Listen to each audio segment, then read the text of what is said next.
안녕하세요. 오늘도 사연살롱을 찾아주셔서 감사합니다. 저는 요즘 누구보다도 평안한 요즘을 보내고 있는 사람입니다. 사실 제가 원래 이런 시간을 보낼 수 있었던 것은 아니에요. 최근 몇 년간 저는 아주 황당하고 기분 나쁜 일들의 연속이었거든요. 시작은 몇 년 전, 처음 동서가 생겼을 때였어요. 동서는 그 돈 잘 번다는 치과 의사였고, 저희 시댁에서는 당연히 경사났다며 굉장히 들떠 있었죠. 그렇다고 시부모님이 돈만 밝히는 그런 분들은 아니셨어요. 하지만 30이 훌쩍 넘도록 장가는커녕 연애도 잘 안 하시던 도련님이 무려 치과의사 며느리를 데려온다니 당연히 경사도 이런 경사가 없었던 것이었죠. 동서의 첫인상은 굉장히 좋았답니다. 아무래도 똑똑한 사람이라는 걸 아는 상태에서 보니 뭘 하든 여유로워 보이고 달라 보이긴 하더군요. 동서도 저에게 굉장히 호의적이었어요. 살짝 과할 만큼 호의적이었죠. 아무래도 제가 형님이기도 하니 잘 보이고 싶어서 그런 것 같아서 제가 편하게 해주려고 노력도 했던 것 같습니다. 하지만 동서의 그런 과한 호의는 전부 가짜였다는 걸 저는 오래 지나지 않아 알게 되었는데요. 동서는 결혼식 이후 시댁에서 얼굴 볼 일이 많아지자 저에게 자꾸만 이것저것을 물어보더군요. 처음에는 별 생각 없이 일일이 대답을 해주었죠. 어떻게든 말을 붙여보려고 하나보다 해서 친절하게 대답도 해주었고요. 그런데 조금 지나고 보니 동서가 궁금해하는 내용은 전부 제가 걸친 명품들에 대한 것들 뿐이었어요. 형님, 이거 명품이세요? 이거 18년도 한정판으로 나온 지갑이었잖아요. 지금 가격이 몇 배나 뛰었는데 어디서 구하셨어요? 아, 그래? 이거 엄마가 주신 거라서 그렇게까지 좋은 건 줄은 몰랐네. 별 생각 없이 쓰고 있었는데. 형님 바르시는 그 립스틱도 지금은 품절 뜬 건데 어떻게 구하셨어요? 이것도 엄마도 선물 받으신 건데 잘 안 바르시니까 나한테 주신 거야. 아, 그러시구나. 형님은 패션이나 이런 거에 딱히 관심은 없으신가 봐요. 이거 꽤 귀한 건데. 다 해지고 좀 막 쓰셨네요.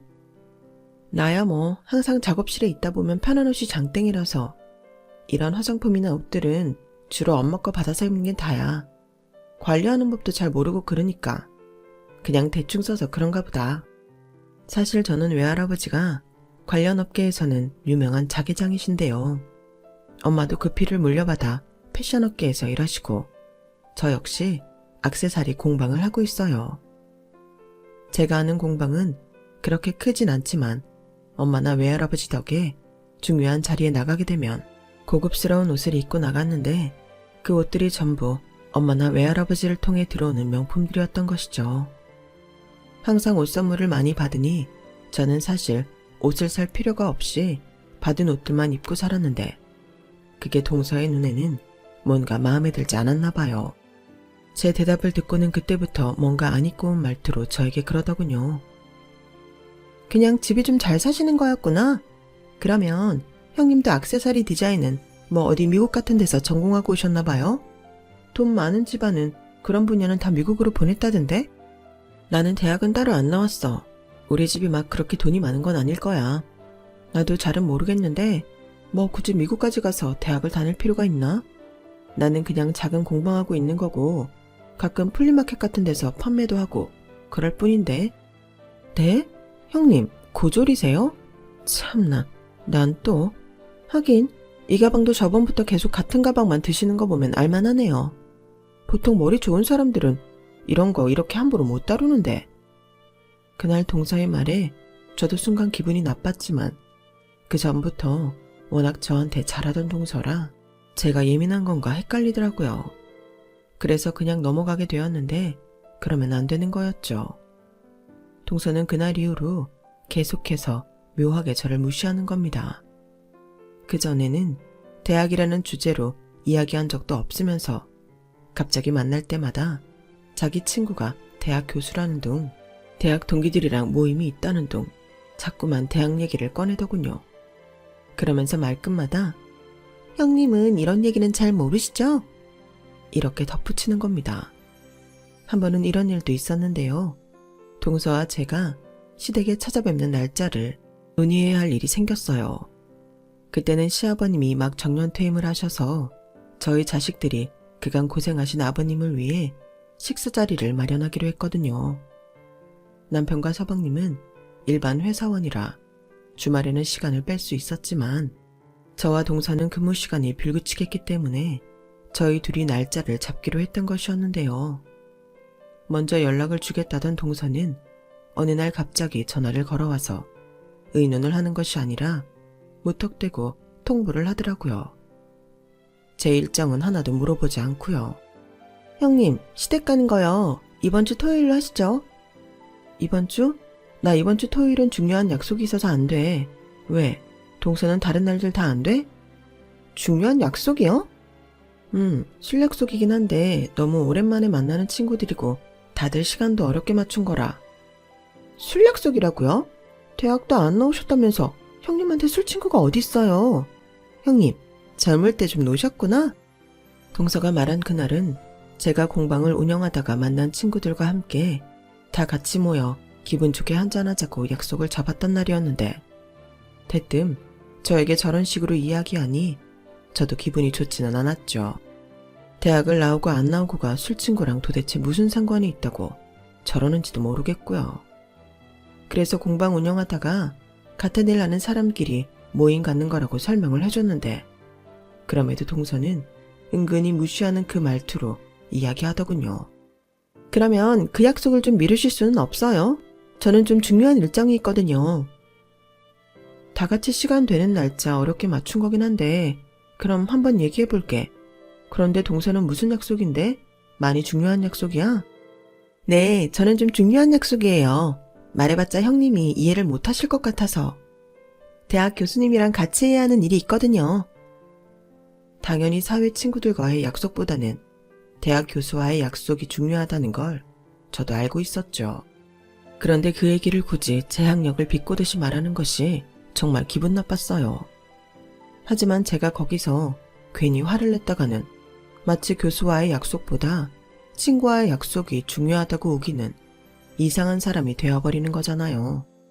그래서 그날은 제가 동서의 일정에 맞춰서 약속을 바꿨죠. 하여간 그날뿐만이 아니라 평상시에 말을 할 때도 동서는 자꾸만 남 무시하는 투가 깔려 있어서 점점 동서가 불편해졌어요. 그래도 가족인데 아예 척을 쥐고 살 수는 없으니 저는 동서가 자존감이 참 낮은 사람이구나. 짜증은 나지만 그래, 불쌍한 사람이니 넘어가자 하고 넘어가 주었죠. 그리고 그때까지만 해도 한 번씩 짜증나는 소리만 했을 뿐 33개 넘는 행동은 하지 않았기 때문에 저도 참아줄 수가 있었고요. 그런데 그 콧대 없던 동서의 커리어가 한순간에 뭉개지는 사건이 벌어졌는데요. 동서가 운영하던 병원에서 작은 의료사고가 일어나게 된 것이었습니다. 저는 그쪽 분야는 잘 모르지만 한 학생의 사랑니를 발치를 하다가 작은 사고가 생겼는데 진짜 문제는 사고 자체라기보다는 동서의 불친절한 대응이었어요. 동서의 치과는 그 전에도 동서의 불친절함으로 악명이 높았는데 하필 그 학생의 어머니가 기자였던 것이었죠. 기사 내용이 전국적으로 유명해지지는 않았지만 온 동네에 소문이 퍼질 정도로는 유명해지게 되면서 동서의 병원은 결국 폐업을 해야만 했어요. 뒤늦게 동서가 학생에게 사과를 하고 치료비와 손해배상비를 모두 지불했다고 사람들에게 알리려고 해도 이미 사람들은 등을 돌려버린 상황이었죠. 그 시기에는 동서도 그렇고 저희 시댁 식구들이 모두 고생을 많이 했어요. 아무래도 좋지 않은 일에 연루되니 그 집 둘째 며느리가 이런 일이 있었다며 하는 소리들을 여기저기서 많이 듣게 되었던 거죠.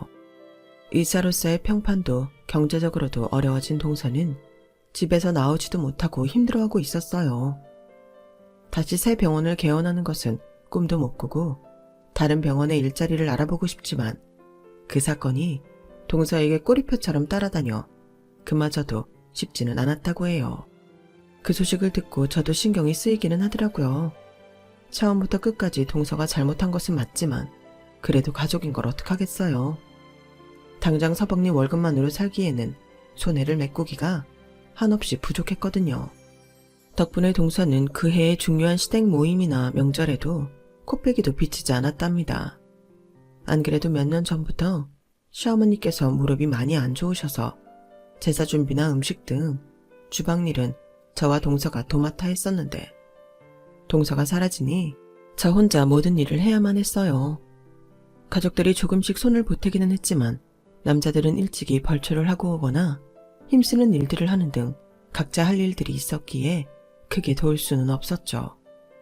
연락 하나 없이 잠수를 탄 동서였지만 그 사정을 모르는 것도 아니니 저는 힘들어도 누굴 탓하지 않고 그저 묵묵하게 일했어요. 그런 상황을 가장 불편해하셨던 건 다름 아닌 시어머니셨습니다. 에휴, 작은 애는 아무리 그런 일이 있어도 연락 하나는 해야 할 텐데 원. 지 잘못으로 일을 이 지경으로 만들어 놓고 뭘 잘했다고 연락까지 안 하는지. 아가 미안하구나. 내가 무릎이 이래서 도와주지도 못하고. 에이 아니에요 어머님. 당연히 제가 하는 게 맞죠. 어머님께서 한마디씩 조언해 주시는 게 엄청 도움이 되고 있는걸요. 어머님 아니었으면 저 아직도 점만 붙이고 있었어요. 그래도 혼자 하기는 버거운 양인데 제사 끝나고 설거지는 따로 하지 말거라. 알겠지? 그냥 물로만 대충 헹궈놔. 우리가 이따가 식기세척기 돌려버리면 되니까. 다 안 들어갈 것 같은데. 그럼 큰 것만 닦아놓고 식기세척기 들어갈 만큼만 남겨놓을게요 어머님. 감사해요. 원래도 말이 곱지 않은 동서를 탐탁치 않게 보던 시어머니는 그때 이후로 동서를 더 안 좋게 보셨던 것 같아요. 동서가 경제적으로 힘들어지자 서방님마저 덩달아 고생하게 되는 걸 보니 당연히 시어머니 마음이 그럴 수밖에 없었겠죠. 어두워진 시댁 분위기를 좋게 만들기 위해 저와 제 남편은 일부러 더 활기차게 행동하며 지냈고요. 그런 상황에서 어느 날 저희 아빠한테 연락이 왔어요. 저희 아빠가 조금 큰 병원을 운영하시는데 저희 동서가 그 병원에 지원을 했다고요. 저희 부모님이 예전에 서방님 결혼식 때 한번 와주셨었는데 그때 본 동서의 얼굴을 기억하고 있었던 거죠. 아빠는 혹시 제가 동서를 소개시켜 준 건가 싶어서 저에게 전화를 하셨다고 하셨어요. 에이 아니야. 동서가 지금 여기저기 일자리를 알아보느라고 아빠 병원까지 간 모양이야. 이 근방에서는 좀 안 좋은 소문이 나서. 그 소문은 나도 들었다. 이 분야도 좁아서 소문이 빠른 편이니까. 그런데도 지원을 하러 왔길래 혹시나 하고 연락해 본 거란다. 얼굴은 낯이 익지만 네 동서인지 아닌지 헷갈리기도 했고. 근데 아빠 혹시 조금 덜 중요한 자리는 없어? 지금 동선의 상황이 많이 안 좋기는 해. 직접 수술을 하거나 하는 것 말고 좀 덜 중요한 일이 있으면 맡겨보는 것도 괜찮을 것 같은데. 동서가 몇 달째 일도 못 구하고 있는 거 보니까 앞으로도 못 구할 것 같아서 그래. 갚을 빚이 산더미인데 그래도 사람은 살리고 봐야 되니까. 아유 우리 딸 이렇게 마음이 약해서야 저런 의사 함부로 들였다가 큰일 날 수도 있는데. 일단 알았다. 아빠가 한번 고민은 해볼게. 아빠는 선뜻 제 부탁을 들어주신다고는 하지 않았지만 그래도 동서를 받아주시기는 하셨어요. 나중에 아빠 병원에서 일하고 있는 큰오빠와 작은오빠의 이야기를 들어보니 거기는 워낙 저명하신 의사 선생님들이 많아서 동서가 중요한 일을 맡을 일은 없을 거라고. 그래서 급여도 높진 않겠지만 자기 밥벌이 정도는 할 수 있을 거라고 저에게 전달을 해주었고요. 저와 저희 외가 쪽 집안은 전부 예술 쪽 일을 하지만 제 두 오빠와 친가 쪽 집안은 전부 의사들이셨거든요. 워낙 그쪽 업계 일에는 빠삭하실 테니 어련히 잘해주셨겠거니 싶었어요. 그런데 큰오빠가 이야기의 끝에 덧붙인 말이 있었는데요. 근데 나은아, 네 동서는 우리가 네 가족인 걸 몰라. 굳이 얘기하지 않았거든. 그래? 근데 왜? 얘기하면 안 돼? 괜히 새로 뽑은 사람이 가족이라는 소리가 여기저기서 말 나와봤자 좋을 것도 없고. 그리고 보니까 네 동서가 입이 무거워 보이지가 않더라고. 그전에도 사고 쳐놓고 말 실수해서 일 키웠던 거 아니야? 뭐 그건 그래. 그러니까 그냥 모르게 하는 게 나을 것 같아. 너도 그냥 크게 티 내지 말고 모르고 있게 냅둬. 듣고 보니 다 맞는 말이긴 하네. 알았어 그럼. 그냥 조용히 하고 있을게. 저는 오빠의 말이 이해가 되기도 했고 사람을 많이 대해본 큰오빠의 해안을 믿었기 때문에 정말로 동서에게 아무 말도 하지 않았어요. 그리고 남편 역시 큰오빠의 말에 동의했고요. 긴 시간 끝에 취직에 성공한 동서는 다시 활발해지기 시작했어요.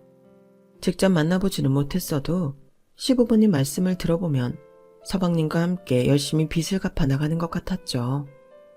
남편은 5살이나 차이 나는 동생을 꽤 챙겼기 때문에 서방님 부부를 한번 집으로 초대해 식사 자리를 가지는 게 어떻겠냐고 하더군요. 서방님 부부가 그간 고생한다고 시댁도 잘 찾아오지 않았기에 얼굴 본 지가 꽤 되었긴 했거든요. 저는 동생을 아끼는 남편의 마음을 잘 알았기 때문에 그러자고 했고요. 그래서 저희는 서방님과 동서에게 연락해 날짜를 잡았는데 다들 일하는 곳이 여기저기 떨어져 있어서 모이기 가장 쉬운 곳이 저희 집보다는 제 작업실이더라고요. 그래서 그날은 조금 일찍 공방 셔터를 내리고 그 안에서 놀기로 했죠.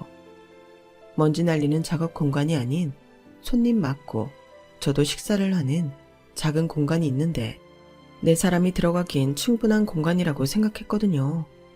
그래도 혹시 몰라 그날은 작업이 끝나고 한번 대청소를 하기는 했어요. 식사 자리인데 먼지가 많으면 불편할 테니까요. 그렇게 쓸고 닦다 보니 머리는 헝클어지고 하루 종일 작업하고 청소까지 한 옷은 당연히 후줄근해졌는데요. 청소가 거의 끝나갈 때쯤 동서가 찾아왔어요. 약속 시간보다 30분 정도 일찍 찾아온 것이죠.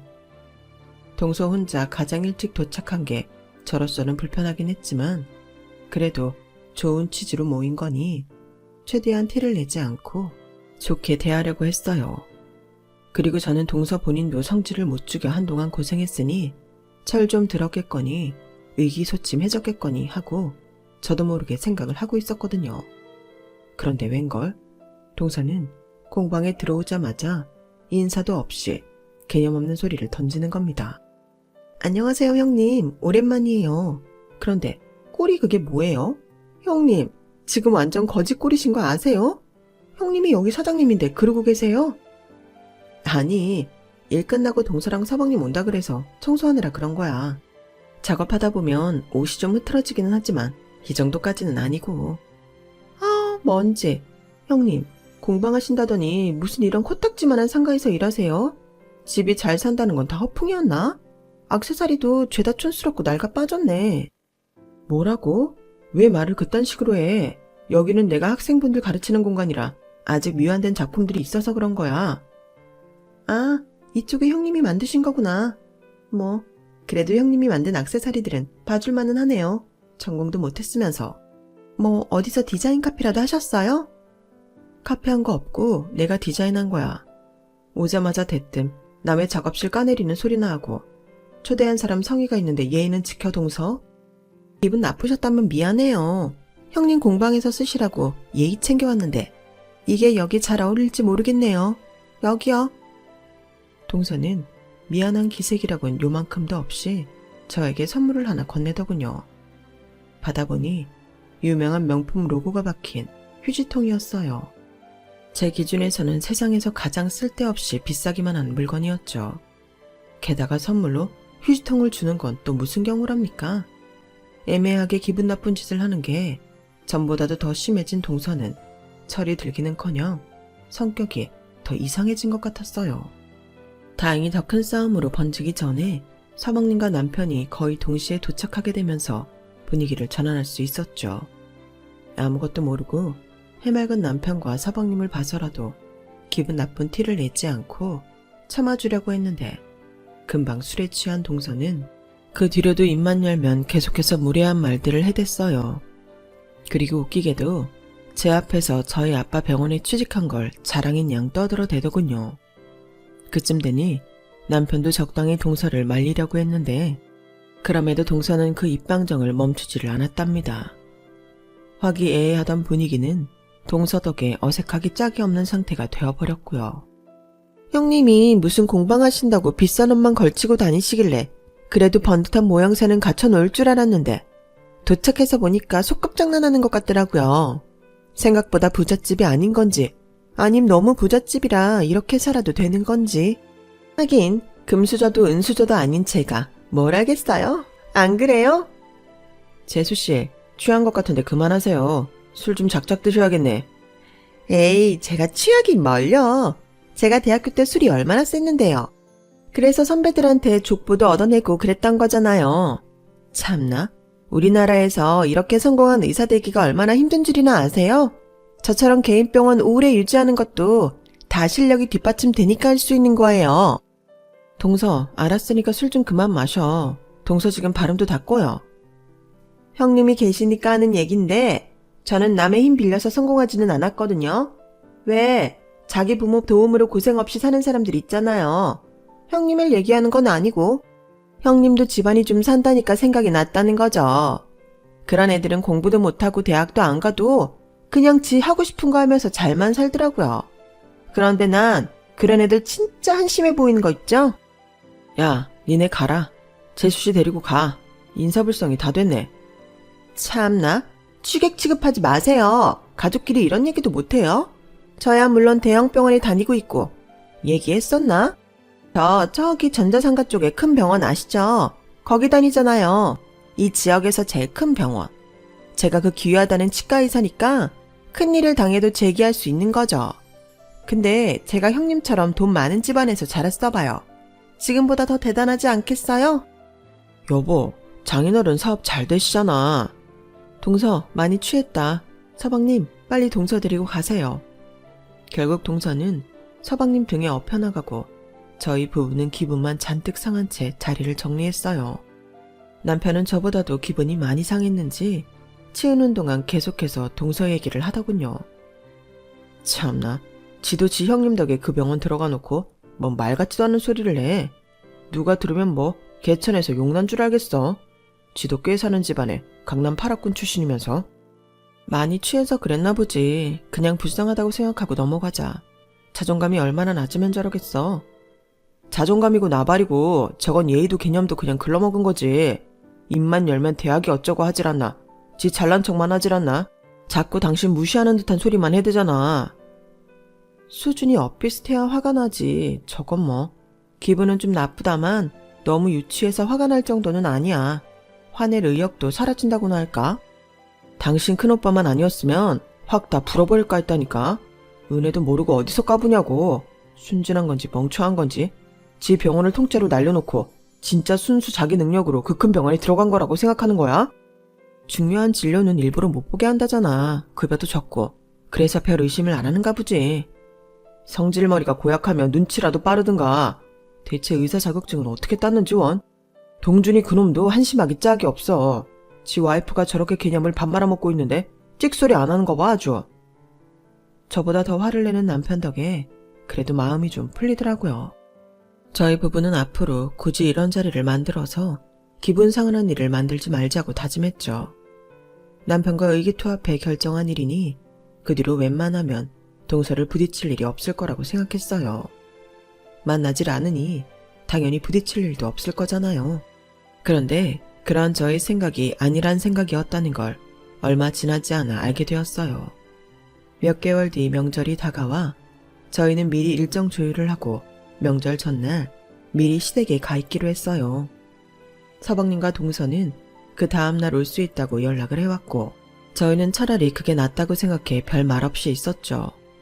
전날 미리 준비할 수 있는 음식들은 준비했다가 그 다음날 동서가 왔을 때 둘이 일하면 힘든 일은 없을 테니까요. 그리고 그렇게 하면 동서의 그 얄미운 입방정을 조금이라도 덜 들을 수도 있을 것 같았고요. 저희 부부는 예정대로 명절 하루 전날 시댁에 가 할 일을 미리 준비해 놓았어요. 저는 가벼운 마음으로 내일 동서와 함께 일할 것까지 계산해서 준비해 놓았죠. 동서의 취직으로 시부모님의 마음도 가벼워지셔서 그날은 오랜만에 화기애애한 분위기로 잠들 수 있었답니다. 그런데 그 다음날 오전 저는 예상치 못했던 일을 겪고 말았어요. 약속했던 시간에 동서가 오질 않는 겁니다. 서방님 혼자 시댁에 오셔서 일을 도왔는데 가족들이 동서는 언제 오냐고 물어봐도 몰라, 일 끝나고 온댔는데 하며 큰 신경도 쓰지 않더군요. 덕분에 저는 아침부터 정신없이 제사 준비를 했어요. 못 온다고 미리 얘기라도 했다면 전날 더 많은 준비를 하고 잤을 텐데 온다고 해놓고 안 오니 상황이 정말 안 좋게 된 것이었죠. 동서에게 메신저로 무슨 일이 있는지 언제 오는지 물어보아도 아무런 답이 없더군요. 결국 저는 혼자서 겨우 제사상을 차려 무사히 제사를 마쳤어요. 뒷정리를 하기 전에 메신저가 울리길래 보니 동서에게서 연락이 왔더라고요. 그런데 그 내용이 아주 가관이었습니다. 가타부타 아무런 말도 없이 그냥 3만 원만 보내놨더군요. 저는 일단 뒷정리부터 마치고 밖으로 나와 당장 동서에게 전화를 걸었어요. 여보세요? 동서, 어디야? 지금 가는 중이에요. 거의 다 왔어요. 그게 끝이야? 오늘 오전에 온다면서 연락도 없이 이게 뭐 하는 짓이야? 이 3만 원은 도대체 뭐고? 대체 뭐 하느라 연락도 안 받고 이제야 오냐고? 어제 일이 늦게 끝나서 좀 자느라 늦었어요. 그래서 돈 드렸잖아요. 일당 3만 원이나 드렸으면 됐지. 왜 아침부터 성을 내세요? 가뜩이나 피곤해 죽겠구만. 형님같이 무식한 고졸이 의사가 얼마나 바쁜 줄 알기나 아세요? 뭐라고? 지금 말 다 했어? 운전 중이니까 일단 끊을게요. 그러더니 전화를 뚝 끊어버리더군요. 그전까지는 언짢기만 했던 저는 이 순간에는 화가 머리끝까지 났어요. 지금 동서 하나 때문에 온 가족이 불편을 겪고 있는데 정작 본인은 미안하다는 말 하나 없이 적반하장으로 굴었으니까요. 저는 어려서부터 항상 가족을 우선시하는 집에서 자라왔기 때문에 시집을 와서도 가족을 먼저 생각하고 배려하려 애쓰는 편이었는데 동서는 배려는커녕 순전히 지 생각만 하고 아무렇지 않게 무례를 저지르니 그 부분에서 제가 화가 많이 나더라고요. 하지만 그때 상황은 당장 시부모님이 계신 자리에서 식사를 해야 하는 상황이었기에 저는 겨우 이성을 되찾았어요. 동서가 조금 있으면 온다고 하니 이따가 식사 자리가 끝나고 데리고 나가서 한 소리를 해도 될 일이었죠.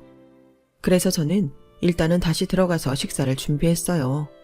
곧 가족들이 다시 모여 식사를 딱 시작하려는데 그제서야 동서가 도착을 했습니다. 동서가 아무런 연락도 안 하고 부모님이 하는 전화도 받지 않고 있다가 식사 시간대에 딱 맞춰 도착하니 당연히 가족들의 시선이 고을 리 없었죠. 평소 굉장히 과묵하신 시아버지가 한 소리 하실 정도였으니까요. 넌 뭐 하다가 이제야 집안에 기어들어오냐? 전화도 안 받고 연락 한 반이 없더니만 네 형님이 여지껏 고생해서 제사 다 치르고 나니 이제야 밥 먹으러 들어오는 게야? 어제 일이 늦게 끝나서 병원에서 한숨 자고 오는 길이에요, 아버님. 형님께는 따로 연락도 드리고 사례도 했고요. 저는 대형병원 의사잖아요, 아버님.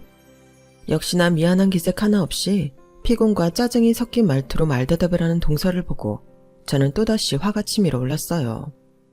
저는 그렇다 쳐도 어른들 앞에서까지 저런 예의 없는 모습이라뇨.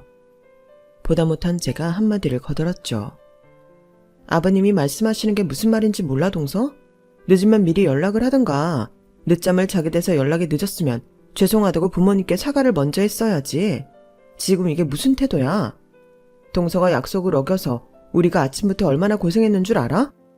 어머님은 무릎 아프셔서 가만히 계셨을 거고 다른 분들은 각자 일만 하셨을 텐데 뭐가 고생이에요?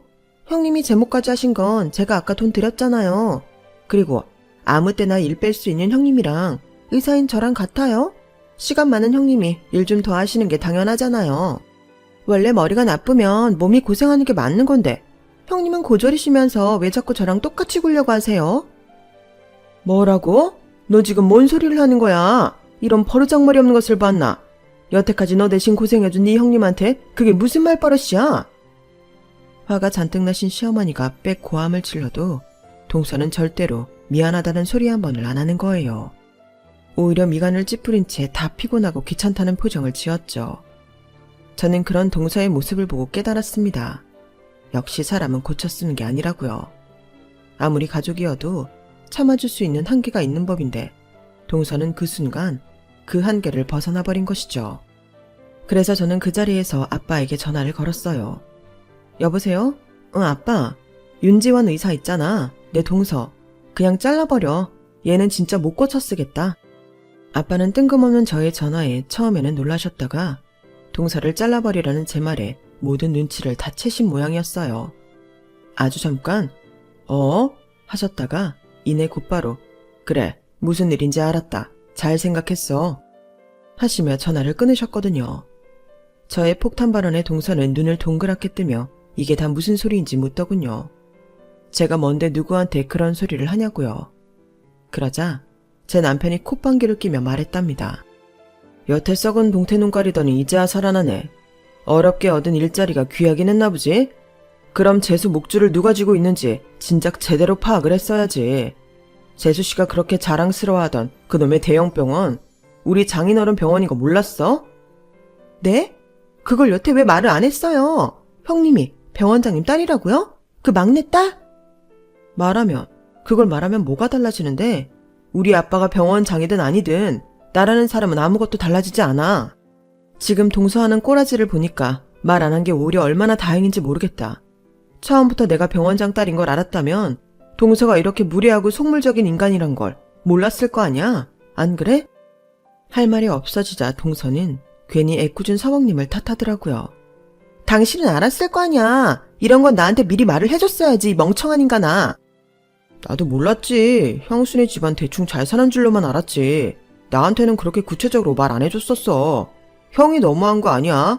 그전에는 내가 관심이 없었으니 그렇다 쳐도 내 와이프가 형수 집안 병원으로 들어갔는데 그걸 말을 안 해주냐? 하, 이게 지 와이프가 개념을 밥 말아먹고 다니면 제대로 관리할 생각은 안 하고 뭐? 왜 말을 안 해줬냐고? 이놈 버릇이. 나와. 부모님 앞에서 이러지 말고 너희 둘 다 따라 나와. 남편은 서방님과 동서를 데리고 나갔어요. 자리를 피해도 밖에서 엄청 호통을 치는 게 간간히 들려오더라고요. 저는 일단 시부모님께 조금이라도 식사를 드시라고 권해드렸고요. 자식들끼리 싸우고 분위기를 망치니 시부모님이 식사를 못 하실 줄 알았는데 웬걸 엄청 맛있게 잘 드셨어요. 시아버지도 시어머니도 저에게 잘했다고 아주 속이 뻥 뚫렸다고 칭찬을 해주시더군요. 잘했다. 아주 잘했어. 진작에 이러지 그랬니? 아주 속이 시원하구나. 저것들은 아주 혼이 제대로 좀 나봐야 돼. 그나가 너 그거 절대 무르지 마라. 알겠니? 작은 애 병원에서 자르라고 한 건 말이야. 이후에도 절대 다시 도와주지 말아라. 시아버지가 저에게 신신당부를 하셨죠. 절대 두 번 다시 도와주지 말고 지금 뽑아든 칼도 절대 그냥 넣지 말라고요. 시어머니도 동조하셨고요. 그래서 저는 그날 이후로 동서에게 미친 듯이 연락이 와도 꿈쩍도 하지 않았어요. 소식을 들은 저희 오빠들이 제게 연락을 해서 무슨 일이 있었는지 묻더군요. 저는 동서에게 베푸는 마지막 아량으로 자세한 이야기는 하지 않았는데요. 오빠들의 말에 의하면 이미 병원 내에서는 동서에 대한 평판이 나빠질 대로 나빠져 있었다고 해요. 병원 관계자들은 동서가 전에 어떤 사고를 치고 들어온 건지 모르는 사람이 없었는데도 과거의 잘못을 반성하고 달라지기는커녕 오히려 어린 환자나 어린 환자의 보호자에게는 기분 나쁜 티를 팍팍 내면서 불친절했다고 하더군요. 그래서 환자들에게 컴플레인도 많이 들어왔고요. 아빠는 제가 부탁한 게 있으니 최대한 참아주려고 했는데 저에게 동서를 해고하라고 연락이 오니 오히려 반가웠다고 해요. 제 전화를 받자마자 해고 통지를 해버렸다고 하더군요. 오빠들은 그런 동서의 인성을 보고 동서가 저에게도 잘하진 않았을 거라 추측할 수 있었다고 해요. 저에게 찾아와서라도 자초지종을 듣겠다고 농담조로 이야기를 했죠. 저도 시간이 좀 지나고 마음이 담담해지면 담백하게 이야기를 해야겠다 생각했고요. 약 보름쯤 지났을까요? 동서는 제가 아무리 연락을 해도 답이 없자 직접 제 공방으로 찾아왔더군요.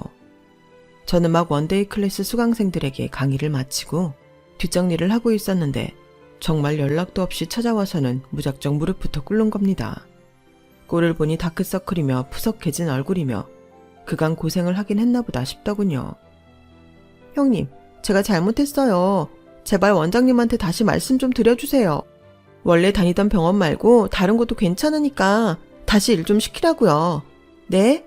형님 가족분들이 전부 의사들이라 지금 제 밥줄이 아예 사라지게 생겼다니까요. 얼른 전화해서 다시 화해했다고 좀 말 좀 해주세요. 누가 화해를 해? 동서랑 내가? 아, 형님 그러지 말고 제발요. 제가 무릎까지 꿇었잖아요. 형님 전화 한 통이면 해결될 일인데 왜 안 해주세요. 이만큼 괴롭혔으면 됐잖아요. 지금 내가 동서를 괴롭혔다는 거야? 내가 아빠한테 부탁하지 않았으면 동서는 그 짧은 기간 돈도 못 벌었어. 그리고 동서 병원 내에서 불친절하고 환자 대충 봐주기로 소문이 자자하다면서. 행시를 어떻게 해왔길래 동서 관둔다는 소리에 다들 그렇게 좋아하느냔 말이야. 내가 아니어도 동서는 어차피 잘릴 사람이었어. 괜한 피해망상으로 내 탓하지 마. 형님이 아니었으면 아예 다른 병원에서 일하게 됐었겠죠. 지금 장난해요? 사람을 가지고 노는 것도 정도껏 해야지. 일부러 형님 손에서 놀아나게 하려고 일을 꾸민 거잖아요. 막말로 내가 부르는 게 값인 치과의사인데 다른 병원인들 일을 못 구했을 것 같아요? 참나, 원하는 대로 안 해주니까 본색을 바로 드러내는구나. 실제로 일 못 구하고 있었잖아. 기껏 물에 빠진 사람 살려줬더니 욕하는 건 무슨 경우야? 잘난 건 부모 만난 것밖에 없는 주제에 유세 떨기는? 당신의 집안? 그거 다 카르텔이야. 알아? 애초에 딸이 부탁한다고 아무 의사나 드린 것도 잘못 아니야? 당신 그딴 식으로 인사에 개입해왔어? 내가 다 까발릴 거야. 그 병원 혈연 지원 가지고 사람 뽑고 내치고 한다고 다 까발릴 거라고. 동서가 이성을 잃고 고래고래 소리를 지르는데 공방문이 벌컥 열리더군요. 조만간 저에게 찾아오겠다던 오빠들이었습니다. 동서는 오빠들을 보고 흠칫 놀라더니 말문이 막힌 듯 했죠. 큰 오빠는 그 자리에서 경찰을 불렀고 작은 오빠는 무시무시한 표정으로 동서에게 다가갔어요. 이미 이 업계에서 나가리 된 주제에 발악을 하네. 그래, 네 하고 싶은 대로 해봐. 어디 우리가 눈 하나 깜짝 하나. 요즘 애들은 하여간 이게 문제라니까. 의사 자격증만 따면 아주 지가 영원히 의사인 줄 알아. 넌 앞으로 이쪽 업계에 청소부로도 발 못 들일 줄 알아. 알겠어? 네가 여지껏 그 코딱지만한 니네 병원에서 한 짓, 우리 병원에서 한 짓, 우리가 평생 꼬리표처럼 따라다니게 해줄 테니까. 작은 오빠가 동서를 혼내는 동안 경찰은 이미 도착했어요. 공방 근처에 파출소가 있었거든요. 이제 눈에 뵈는 게 없어진 동서는 저희 오빠들에게도 온갖 욕을 하다가 결국 경찰들에게 끌려갔어요. 오빠들은 그간 무슨 일이 있었는지 알만하다며 굳이 저에게 꼬치꼬치 캐묻지 않고 그냥 제가 좋아하는 음식을 시켜주고 재밌는 이야기들만 하다 갔답니다. 그날 이후로 동서는 재기가 완전히 불가능한 백수가 되어버렸고요. 소식을 들은 시부모님은 제게 연락해 앞으로 명절이든 가족 모임이든 제사든 저는 손에 물 한 방울 묻히지 않을 테니 절대 일하지 말라고 하셨어요. 그간 콧대 높게 농땡이 피우던 동서가 다 도맡아 해야 한다면서요. 동서와 서방님의 관계는 최악으로 치닫는 것 같았는데 그래도 이혼은 하지 않더군요. 지금 이혼을 해봤자 동서가 워낙 불리하니 동서가 울며 겨자먹기로 살림도 하고 시댁일로 돕기로 마음먹은 것이죠. 시부모님은 이참에 동서 버르장머리를 싹 고치겠다며 마음 먹으신 것 같아요. 지난주에 시댁에 다녀오니 동서가 그 방정맞던 입을 꾹 닫은 채 묵묵히 일만 하는 것을 보면요. 그게 그렇게 좋아 보이지는 않지만 지 팔자 지가 꼬아놓은 모양이니 무슨 말을 더 하겠어요. 어쨌든 더 이상 제 속을 긁어대는 방해꾼이 사라지게 되니 저도 요즘은 평안한 생활을 하게 되었답니다. 그리고 오랜만에 맞이하게 되는 행복하고 평화로운 시간들을 보내게 되었어요. 저는 계속 이 평화가 깨지지 않기를 바라고 있습니다.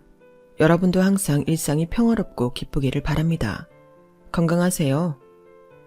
여러분, 사연 댓글에 응원과 현명한 조언 부탁드려요. 좋아요와 구독은 저에게 큰 힘이 됩니다. 오늘도 좋은 일 가득하세요.